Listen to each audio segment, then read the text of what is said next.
second floor, and we're in the Art for the Soul Gallery, and it's a gathering of some of the artists who have had displays here, and it's a reunion, so to speak. And we're speaking with one of the artists, and her name is Christine. And how are you today, Christine? I'm doing fine, thank you. All right. So tell us a little bit about yourself and your artwork.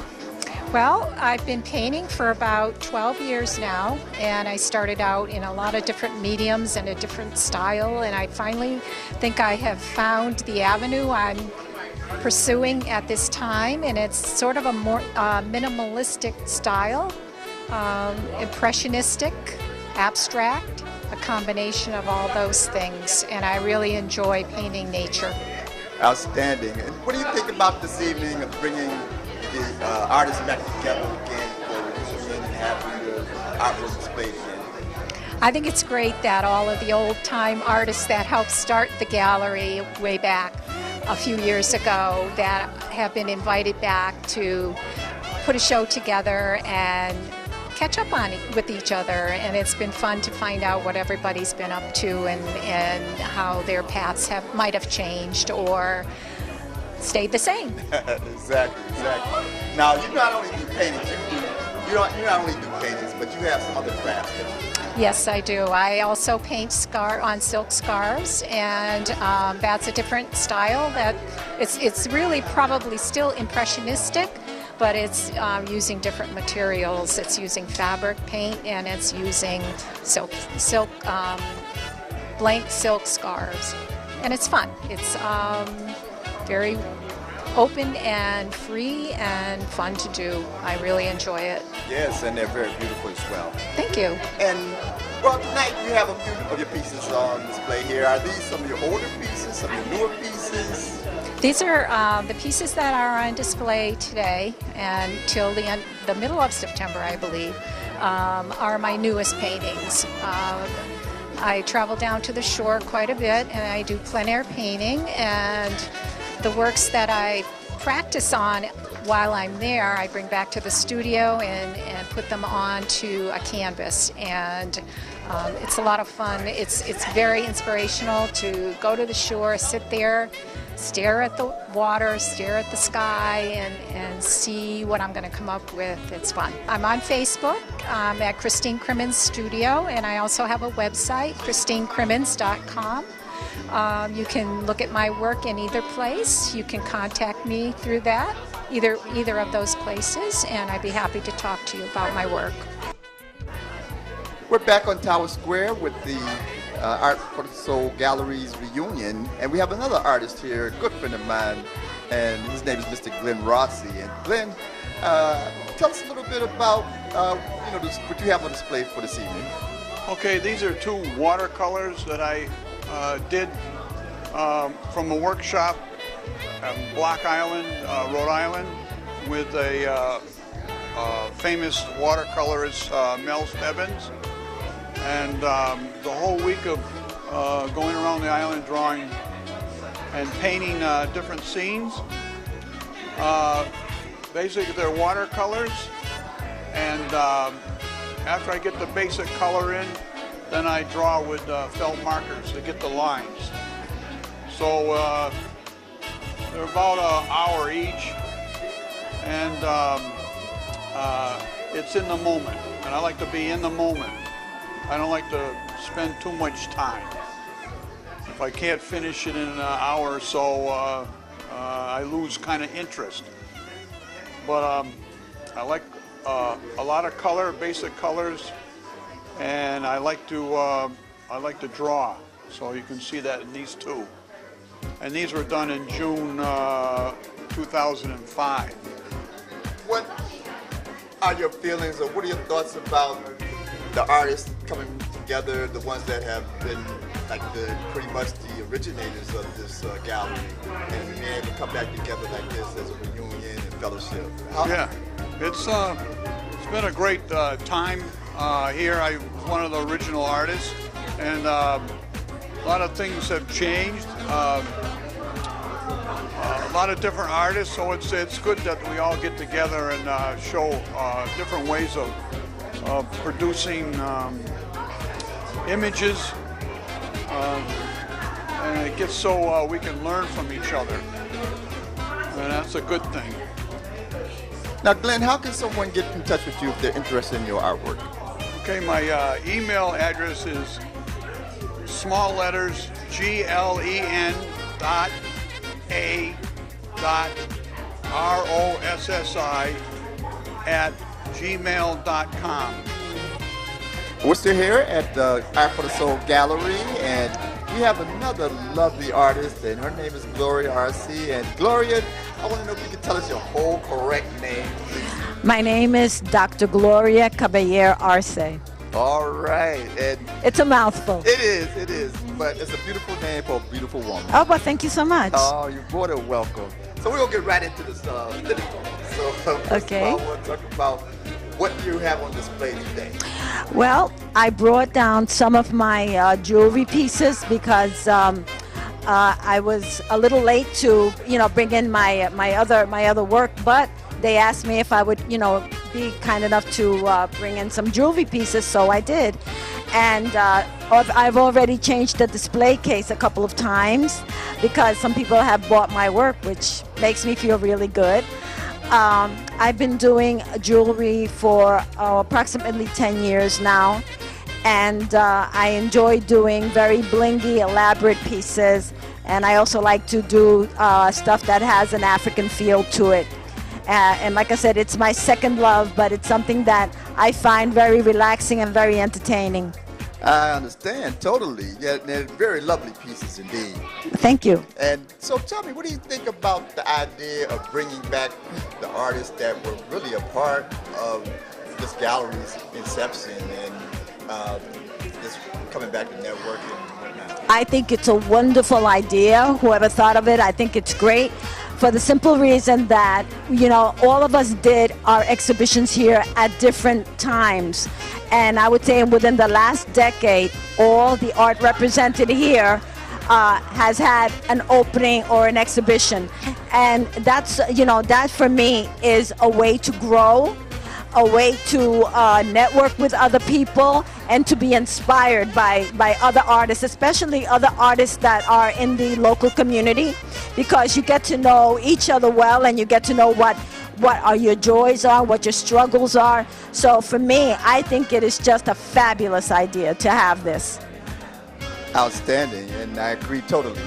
Now, you were also involved with another community project that was about beautification of the city, and you did a lovely artwork on one of the utility boxes. And tell us about that experience and any feedback that you got from that. Well, let me tell you, one of the things that I noticed when I did that, I was there for 4 days, and I felt like the whole of Springfield was my family, because everyone that came had something uplifting to say, something complimentary to say. People were very supportive. Even one lady even paid for my parking fee for the day because she thought my work was so great, and they all felt inspired. And one of the things that a lot of them said was that we needed much more of this in the city, because it really lends a softness to the city, and I totally agree with that. So it is a challenge to do them, but once you finish the work, it is just a wonderful thing. And I also got to meet the head of the Springfield Symphony, who sponsored me. They came down and made sure that everything was working well, and all of One Financial Plaza wanted to be friends with me on Facebook, which I thought was great. But that's just to show you the kind of feedback that I got from people. It was all very, very positive, and I just can't say enough of that. And I would do one of those again if I was asked. Gloria, you are a true treasure for our city. And, Thank you. And wish you the best in all your future endeavors. And we hope to talk to you again sometime soon. I hope so too. Thank you so much for having me. You're welcome. Right, we're still here at Tower Square at the Art for the Soul Gallery. And right now we have another lovely artist. Her name is Alvida Sofia Anaya Alegria. And we want to welcome you. And I want to know, Alvida, can you please tell us a little bit about yourself and your artwork? Yes, I like to start by saying that my name, Alvilda, was given to me by my mother, and it's musical song. It's an opera from Vivaldi. And I always start telling people about that story because the language of my work comes from many, many forms. So I changed my name to actually Alvilda Sofia Anaya Alegría with the intent of bringing in what I call my own spirits. Alvilda for the music, Sofia for wisdom, and Sofia Loren for being such a great role model in my life. and where I want to see me is being a Sofia Loren, and you know, through the arts, it's something that I always aim high. So then I have Anaya. Anaya is my mother's last name, and my mother is a great, strong woman. And I wanted to keep the Anaya last name because it's all females. There's only 2 or 3 men out of like 11. So I said, you know, if I'm going to change my name and I'm going to make it something, I wanted it to be about woman power. So I paint a lot of feminist work. All my paintings are about women and their spirit, and how can I capture that when I see them. I'm from Guayama, Puerto Rico. Guayama is an African slave city. And I grew up with the drums. So my bomba drums is something that I'm always listening to when I paint. And celebrate just being there with my people all the time. So what is really fascinating for me is that now I'm called a diaspora, you know, someone who lives in the States and paints, but is Puerto Rican, right? And I always go to Puerto Rico and I say, I'm from Guayama. So my nickname as a painter is Alvilda La Pintora de Guayama. So anytime people write about me, I want to make sure that people know that I'm from Guayama, Puerto Rico.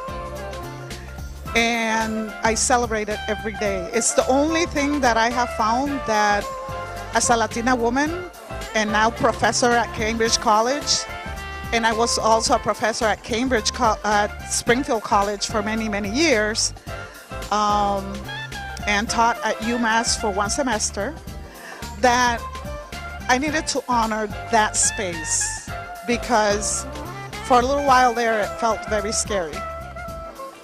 And so I ran to my roots, and that's what you see in my paintings. It's all about roots. It's all about being from Guayama. It's all about being from Springfield, Mass, because my mother brought us here when I was 2 years old. Okay. And all my brothers and sisters were born here. All right. Now, is there something that you want to show us in that book that you have? Yes. I was the city of Guayama, through via, right? The legislators gave me the opportunity to paint this mural. And this mural is a horse that is a Gaiac horse that walks very thinly and makes 4 movements while he walks. And he can walk with a cup of wine on top of his head. That's how fine he is and precise. So Dulce Sueño is a painting that I made over there, and that at UMass I was able to compete in 2008 and win a prize by being a jury selection show. And I was able to bring many images from my hometown, and those images and the whole exhibit was based on community and how to use public space. So, Outstanding. yes, so I competed against 150 people that were international artists and architects, and it's something that I like to say out loud and to tell people, you know, I'm well, I'm alive, I'm Latina. If you can find a place where to put my work that is so different from any galleries I go to, and they don't know what to do with it, I'm like, let's make a gallery show just of one of them. Okay. I hear you. And you were speaking about the artwork that you're going to do. I want to know if you can tell us about this painting behind us, because I think it Yes. exemplifies everything you talked about.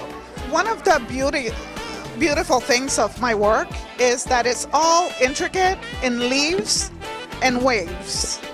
I'm an ocean lady, I'm an island. So when I paint, everything I do, I paint with the waves according to the sound as a kid that I used to hear, because I used to live in the coast of Puerto Rico. So when I'm bringing her out, she's walking and looking at little pieces of glass, because the glasses are in her, and I made the point of making them like chakra points, with my belief that you can channel your own energy and in a way heal yourself. So as I painted her, she's way up in the heavens, and the squeeze that happened here was my grandbaby called John and Marie Brown.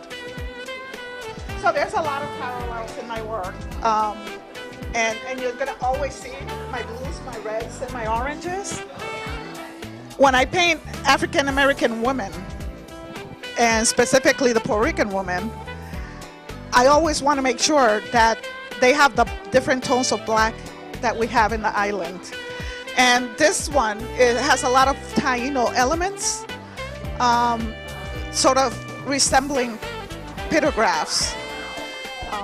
The stones that the native Taino Indians had carved in Puerto Rico as art have different forms, and people who have seen my work have told me that that history of Taino has come through. So I have all the black and the Taino there. I also have done work, mural artwork here in Springfield. The Springfield work, I did a mural that was 120 feet long, right on Belmont, and between Belmont and Dickinson Street. And it was called The City of the First. And what I did there was I appropriated the imagery of the different people from the community, and the first 7 things that were built here, the cars, the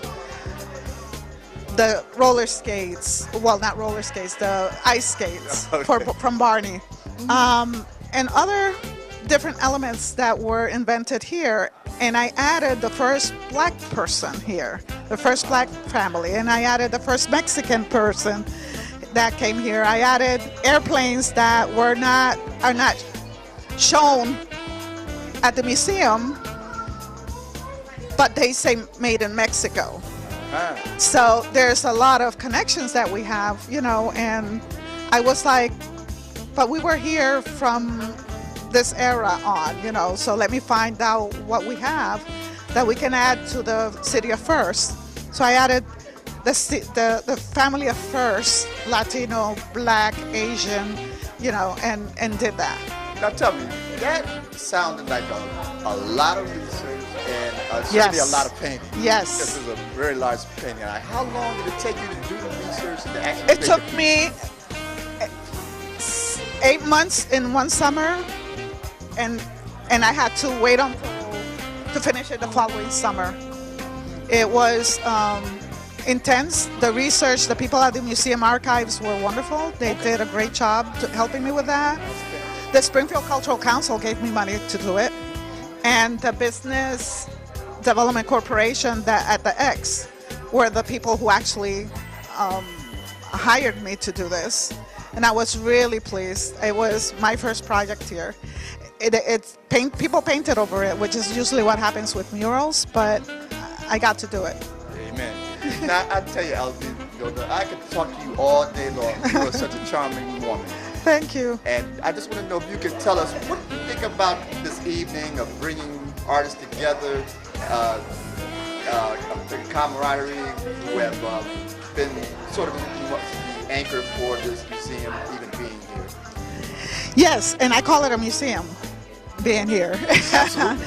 Every time Tracy invites me, I feel blessed, and I feel like one of the good artists. You you always question your art no matter what you paint, and no matter how many people tell you that's great, and Yeah. you go, oh, okay, thank you. But being invited to a gallery show like this one, I've known Tracy for 20 years.